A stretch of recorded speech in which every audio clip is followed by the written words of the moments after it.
Well, hello. Here's another one of my yes or no analysis of a big question. And this one is certainly something current and perhaps a bit controversial. Here's the question. Have aliens visited us? You might think this is a sort of frivolous question, one that we shouldn't take seriously, but for many people it isn't. It's a question that certainly preoccupies a lot of people. And were the answer to be yes, well, it would certainly go right to the top of any list of important questions. So it's worth thinking about, however likely or unlikely you may think the answer to the question is. Okay, what about the yes people, the people that think that aliens have visited us? Well, to begin with, there are some, I would say, substantial people who believe they have seen unidentified flying objects, or who are quite sure that they have visited us, if perhaps they haven't seen it. Certainly airline pilots, military pilots, frequently report having seen a mysterious object that wasn't detected by any of the military detection systems. Perhaps there are many more because they were afraid of being labeled unreliable if they reported it. But there's been quite a bit of that. The first British astronaut, a woman named Helen Sharman, has said that there must be aliens out there, and almost assuredly they have visited us. I mean, she's a pretty substantial person, a scientist and so forth, so that's worth listening to. Another line of argument is the notion that how would we know if they were here, if they had visited us, if they were actually on the Earth, if they were flying around us in various craft. We wouldn't necessarily be able to detect them. I mean, after all, we developed an airplane, the stealth bomber, that radar can't detect. So if we can do it, any civilization that can travel many light years to visit us, it'd be a piece of cake for them.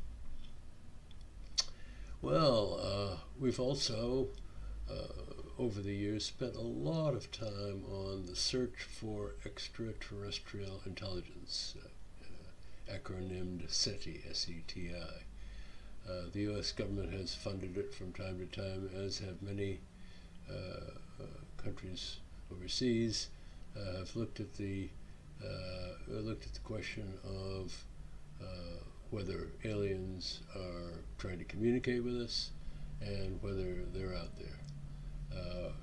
Similarly, the Pentagon has just reinvigorated its interest in extraterrestrial intelligence and in unidentified flying objects. They've put together a task force which is dedicated to understanding and analyzing unidentified aerial phenomena. Okay, so there's a lot of reasons why people think we should take the whole business of aliens visiting us seriously. Why would people not believe this? Why would they say, well, it's just, it's not on? Well, of course, I would guess reason number one would be people would say, look, I haven't seen any extraterrestrial intelligence, any aliens, any visitors. I haven't seen any evidence of them. Of course, you can trot out some people who claim to have seen them, but that's not good enough for me. I need some kind of tangible evidence, and I haven't seen any. Furthermore, I think a number of the people who claim to have had contact with people from another world, from alien visitors, from extraterrestrials, a lot of them are, to be honest, a bit unreliable, perhaps delusional.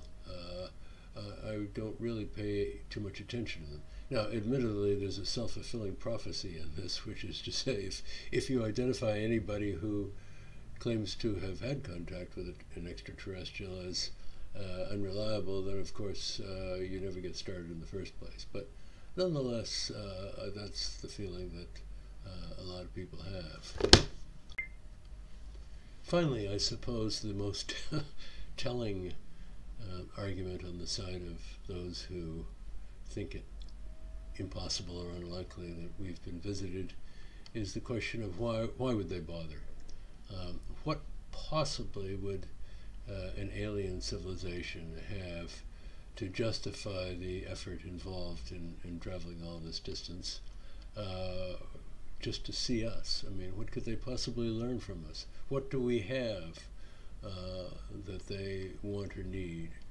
Just simply satisfying a curiosity about what kind of people we are, or how we compose symphonies or something, is probably not a good enough justification for going to that kind of effort.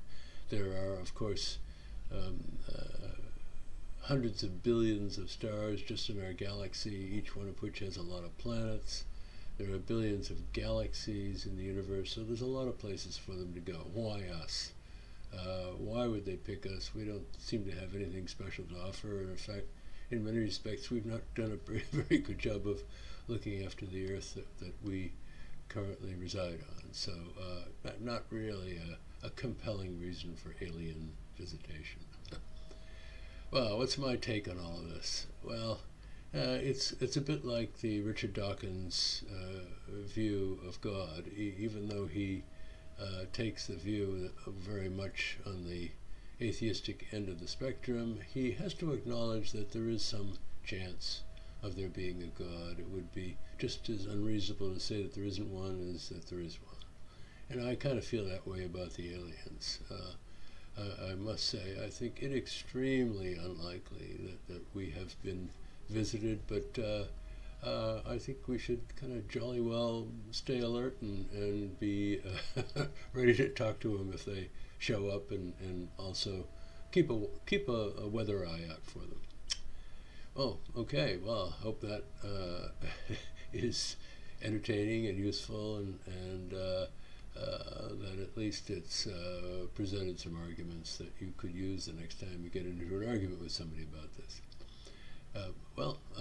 If you liked it, please give me a like, subscribe to the channel, make comments if you wish. I always read them. I'm interested. And I'll see you at the next one. Bye-bye, and thanks for coming.